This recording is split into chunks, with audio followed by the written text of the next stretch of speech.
welcome. You're watching Money, Money, Money. I'm Samira Abdi. With so much attention focused on the market in recent years, now is just the time to show young people what investing is all about. So while we want to help you make the right financial decisions, we also want to train our army of young investors as they prepare to enter the financial market. And we have a forwarding party with us already. So joining us in the studio, we have Prachi Sheth, Chandni Gupta and Pranav Parekh, who are all geared up to learn about equities, mutual funds, debt, small savings schemes and whatnot. But guys, don't look worried already, because we have with us Harshvardhan Roongta, who's going to get you all the tricks of the trade, and he's going to tell you what investing is all about. But before we answer your queries, let's head across to Pragya Pandap, who's out on the streets of Mumbai to find out what young people really think about money.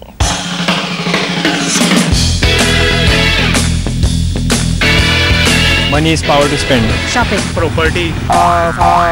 For transportation. Luxury. Chilling out with friends. Job maybe. Oh no! Family welfare. Money is green. Fixed deposits. Rupees or dollar. Travel somewhere. Parties. I don't know what to say. Electronic gadgets. It's really important. Shopping. EMI. Rupees and living. Alright Harshvardhan, you've heard what young people think about money, but what are the few essentials that they need to know about money? Well, Sumera, the young generation now, it's so enthusiastic. We see the vibe in them, we see the fire in them to get going. What is important, if you look at the age band of 16 to say 21, in this age band, what they should be focusing on is basically the ability to handle money. Money, in my opinion, could even be a weapon. So if you do not know how to use it, how to handle it before using it, it could cause more harm to yourself than what you can think. So this is a period which I believe they should be focusing much on their habits and the relationship with money. Alright, and that's an important thing to learn to handle, you know, more than anything else. But let me get started then with you guys. Pranav, let me start with you. You guys get some pocket money right now, so what do you do with it? How do you spend it? Basically, I spend it more on my outings and dinner with friends and stuff like that, but most of it, like around say 10% of it, is saved at the end of the month, and that is what goes into banks, and then I spend it in investing it in the markets in various equity shares. Oh wow, so already we have a budding investor with us. But Chandni, what about you? Do you save as well, a little bit? A little bit. Okay, how little is little? Say about 500 per month. Okay, and do you have you invested any part of No. it? All right. What about you, Prachi? A part of my pocket money does go into my savings account, and the rest of it I spend it along with my friends, outings, and some little gifts for home. All right, and given how young you guys are, perhaps you do well at learning a little bit more about equity, because as they say, in the long term, the trend is always up. But what about you, Chandni? You had a question. Yeah, actually I don't know how to multiply my money, as in how to invest. Alright, that's a very good question, Harshvardhan, because she's just getting started and the first thing she wants to know is, how do I multiply my money? The challenge which I see for you is more precisely, how do you choose which company to invest into? There is where individuals or children of your age can do is that you invest into equity mutual funds. These are institutions which collect money from you, and they invest on your behalf into stock markets. So the research, the headache for doing the research, the expertise of choosing when to buy and when to sell, all that is managed by the fund manager or the fund house for that matter. So what do you have to simply do? Every month you invest 500 rupees into a particular scheme, and that scheme will invest into equity shares. So this is how you can get going, this is how you can get started with as little as 500 rupees a month. And Harshvardhan, while we are advising them to venture into equities and begin experimenting with it, given how young they are, but are there any precautions that they should be taking as well? Yes, very much so, because investments into equities or shares would mean that you need to stay invested for at least 10 years. You may hear stories of people becoming rich overnight, but that is not what happens to most of us. The second point which you will need to keep in mind is that do not go by hearsay. If your friend has, your friend comes about and says that he's invested into an X stock and the stock has multiplied 5 times, need not mean that it will happen to you at this juncture. Why can't I just leave my money in the bank? Why can't I make it a recurring deposit of the 500 rupees that I have? there are two different asset classes. The recurring deposit is categorized as a debt investment, which gives you a fixed rate of interest.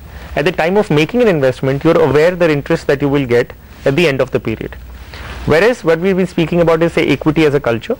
There is no fixed return that is guaranteed to you at the beginning of your investments. Over a period of time, equity returns will be much more than what your recurring deposit will give you. The second element is inflation. You've been reading about it in your books. What is inflation? If if you can buy something with 100 rupees today, and if inflation rate is 8%, the same thing is going to cost you 108 rupees next year. Now, if you're investing into a fixed deposit or a recurring deposit, which gives you 8%, which is taxable, there is an income tax which is going to be deducted on that income that you make. So 108 rupees minus the income tax that you pay on the 8 rupee gain. So net in hand to you, maybe say 106 rupees after income tax. So you've actually lost, the value of money has eroded in this particular case. The cost of living has gone up by 8%, and what you've actually earned is 6%.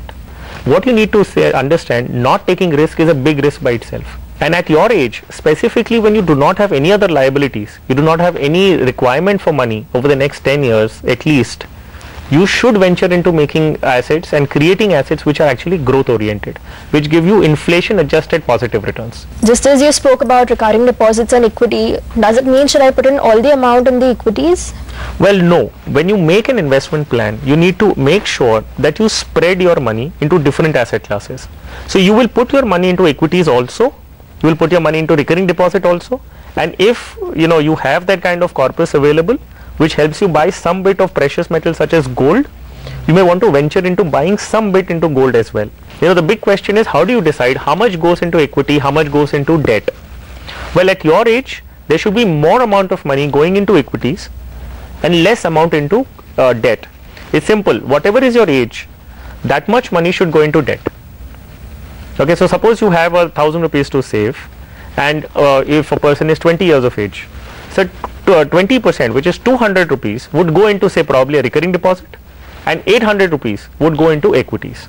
Alright, so that's all about the basics of investing, but we have to take a very quick break. Up next, we're going to give these kids a little bit of a test. We'll come back with that in a bit. Stay with us.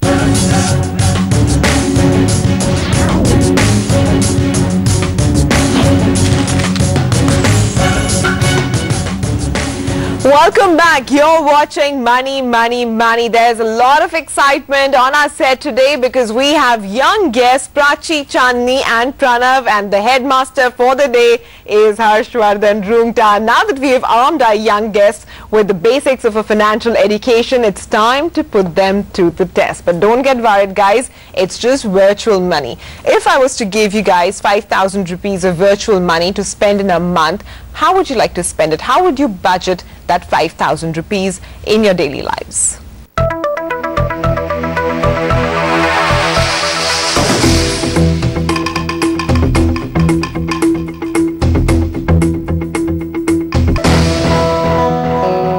Alright, so is everyone done writing the test? Okay, so Prachi, let's start with you this time. How are you going to spend your 5,000? I would prefer saving around 20% of it. That turns out to be 1,000 rupees. And the remaining, I would spend 2,500 on all sorts of shopping. Okay. And the rest of it, that comes to 1,500, I would save it for my outings with friends, probably some parties. Okay, Harshvardhan, what do you think? Well, I think to begin with, a part of our job is done when she says 20% of her what she gets is she's going to save. Well, I would say this 20% you divide it further, allocate about 80%, as I said, into equity, start an SIP with that kind of money, leave it as it is for about 10 years at least, and the 20% that you're going to invest, the 200 rupees, make a recurring deposit for 1 year. So you will have some more surplus to spend after 1 year. So you will accumulate about 2,500 rupees plus the interest. So you can spend on something again that you wish. Alright, so it's thumbs up to you, Prachi. What about you, Chandni? How are you going to spend it? I'm spending 2,000 on clothes, 1,000 on shoes, 500 on movies, 500 traveling, 500 on food, and the rest 500 I'm just saving. Alright, so most of her budget for the month is shopping oriented. Do you have comments? Well, you're entitled to spend on yourself because that's the reason the pocket money has been given to you. However, if you can curb onto the, if you see the allocation to clothes every month, if you're going to spend about 2,000 rupees, maybe there is a little bit more. And sometimes we have seen this behavior when, because you have budgeted for it, you do tend to go and spend it, even if you don't require something, because you have in your mind that 2,000 I can go and spend on it. So maybe there is some scope for fine tuning your expenses, and even in case you're left with something at the end of the month, think of investing that money or save it to accumulate it make it a bigger amount and spend on something which you've always been wanting to take, which is probably a little more expensive. All right, and finally our young investor who's already quite savvy, Pranav, how are you going to spend it? I spend around 1,000 rupees in transport, that's going to college and stuff. Dinner and outings would be 2,000 rupees. Online shopping for electronics is 1,000, and I end up saving 1,000, which I indirectly put it into equity, like in the stocks. Well, Pranav, I think you're doing fine, and if you are doing investing into equities already, you may possibly continue to do that. Again, on the spending part, if you've allocated to spend the 80%, fair enough, but do not just spend only because you've allocated for it. All right, so that's the advice for all of you guys. But Harshvardhan, what about kids who are younger than these people, perhaps 9 or 10? Do you think that's too young for them to at least begin lessons in financial education? So I share an incident with you. I was with my son, about a few years ago when he was about a 6-year-old, in a departmental store. Now, the moment he entered the departmental store, you see there's so much of glossy packaging, attractive packaging. So he went about picking up things. He picked up a few bars of soap, some chocolates, some dishwashers, because they just had a very good packing. Now, it took me some time to get him to terms that this is really not required for you. I bought peace for myself. What did I do? I gave him 50 rupees. I said, this 50 rupees, you buy whatever you like in the store. Now, as a result, what happened? He went across and he started looking at MRPs, the selling price of each product. So that was one learning step that he did. Then he picked up about, say, 5 or 6 items, and he started totaling it to see how much is the total bill. So that is his addition and subtraction, which he does in school. Now this is a real-time example for him. He realized that there are a few things, the total budget went to, say, about 90 rupees. So he had to leave something which he cannot buy now because he has a budget of 50 rupees. So this he started prioritizing. He left across a few things which he thought he could not buy this month. After which the total still came to 60 rupees. So I had to advise him. I said, if you're buying a bigger bar of a chocolate, you need to possibly reduce that and take a smaller size so that it would come within 50 rupees.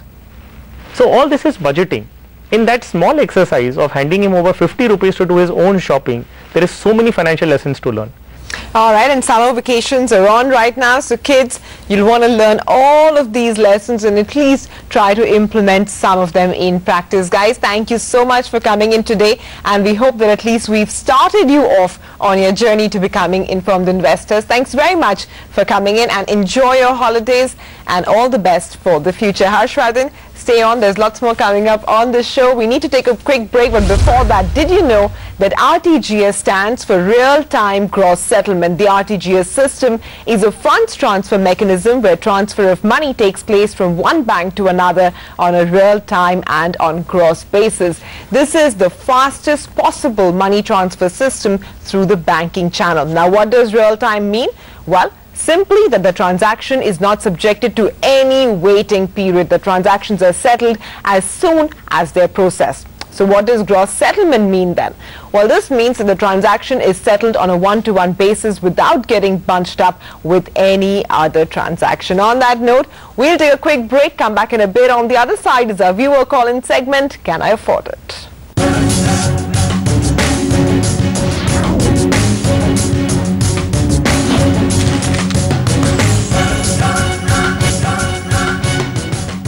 Welcome back. You're watching Money, Money, Money. Before we get on to our viewer call-in segment, let me hand it over to Manasvi Gilani, who's here with Mythbusters. Today, let's take a fine look at what are considered as safe and sound investments. I'm talking about investments in debt funds. These are mutual funds preferred by risk-averse investors as they invest in fixed income-bearing instruments like corporate debentures, public sector bonds, commercial papers, etc. So it is perhaps right that debt funds are for individuals that are not willing to invest in a highly volatile equity market. But debt funds are not really risk-free. debt funds are in fact prone to interest rate risk, which refers to the change in bond prices due to the change in prevailing interest rate. Wealth managers say that higher the maturity profile of a fund's portfolio, the more prone it is to interest rate risk. So they suggest that in a rising interest rate scenario, opt for funds with lower maturities. Secondly, if you thought that you were blocking a major chunk of your savings for this investment, then the fact is that if you're investing in a mutual fund, a big ticket size is not needed. You may need a relatively larger size if you're buying these instruments directly from the secondary market. But if you're investing in a mutual fund, a big size ticket is not required. You can invest with as little as 1,000 rupees. Lastly, please do not assume that the fund size is inconsequential. A well-sized debt fund would enable a company to meet its redemptions without resorting to distressed sales and also give companies sufficient assets to trade with. And therefore, size does gain some importance here. Often these are misconceptions surrounding debt funds. Hope this will ease your investment process if you're considering these as an investment option. Alright Manasvi, thanks very much for that. Now on to Can I Afford It? If you're looking for a bit of extravagance in your life, well, we're the people to call and our expert will tell you if you can afford it or not. Joining us first up is Shija Kaval, who calls in from Nasik. Hi Shija. Hi. Alright, I wanted to ask you guys, I'm earning 1,18,000 per month and I have savings of rupees 5 lakhs. And I have adequate insurance. My expenses are 45,000 per month. I was just wondering if I can spend rupees 45,000 on a designer bag. All right, Shija, and how are you planning to pay for it? From my savings. Okay, Harshvardhan, what do you think? Can we give it the go-ahead? Yes, well Shija, if you look at your income and expenses, the ratio is very healthy. It leaves you with a monthly surplus of about 73,000 rupees and plus you have a savings of about 5 lakhs. Well, I believe that this is the time that you should actually enjoy the fruits of your hard work. So, well, yes, you can go ahead and buy the designer bag that you've been wanting to. Alright, Shija, we hope you have fun. Happy shopping. Up next, Rohit Kumar calls us from Mumbai. Hi, Rohit. What's your question? Yeah, hi, I'm Rohit. I'm 26 years old. And my income is 75,000 per month and my total expenses is 20 grand per month. Okay. And I have a saving of about 1.5 lakhs and I have adequate insurance. So I wanted to know if I could buy a laptop of about 40 grand. Okay, and how are you going to pay this 40 grand for the laptop? I think I'll buy via EMI. Okay, so that means he'll likely be buying it via credit card. Can we give him the go-ahead? Well, Rohit, if you look at your income and your savings, I mean, you have enough money to pay for it, the entire payment of for it right away. So yes, you can go ahead and buy the laptop. Just another point, if you have the money in your hand, and why would you pay interest or any kind of cost for the EMI? So in case there is no cost to that EMI that you have or that you intend to buy with, then you can possibly take an EMI scheme. Otherwise, I would suggest that pay the full amount and pick up the laptop that you want. Alright, Rohit, you have an approval, but it's a qualified yes. And finally, Ayub Khan has written to us from Gurgaon. He's 35-year-old. He's a professional. He earns about 1.8 lakhs a month, of which his expenses amount for about 50,000 rupees. He has a car EMI as well of 13,000. His total savings add up to about 8 lakhs. He now wants to buy a cabin in the hills, Harshvardhan. He says it's going to cost him about 25 lakhs. He'll pay the first 5 lakhs as a down payment from his savings, and the rest he's going to take a loan. What do you think? Well, Suman, if you look at the financials strictly, yes, it is possible for him to go ahead because he has that room to pay the EMIs for the 25 lakh loan that he would take. However, I would suggest, because this is a kind of an investment that he intends to make for a post-retirement house, well, what he should do right now is create financial assets. At the time of retirement, he could choose a location which could be something which is different from what he chooses today, and buy a house at that point in time, and also make sure that he gets regular income. So I would say yes, the financials are in place to go ahead. However, it may make more sense to invest into financial assets now, and then later on probably buy an asset at the time of retirement. All right, Ayub, so that's the advice for you. You have an approval, but you also have advice along with it. Well, Harshvardhan, thanks very much for coming to the studios, and always a pleasure to have you on board. But viewers, remember, keep writing to us at money@network18online.com. You can also find us on Twitter, where you can write to CNBC TV18 News. Use the hashtag money. And remember, you can also log on to YouTube to catch all of our previous episodes. Thanks very much for watching. We'll see you again next week.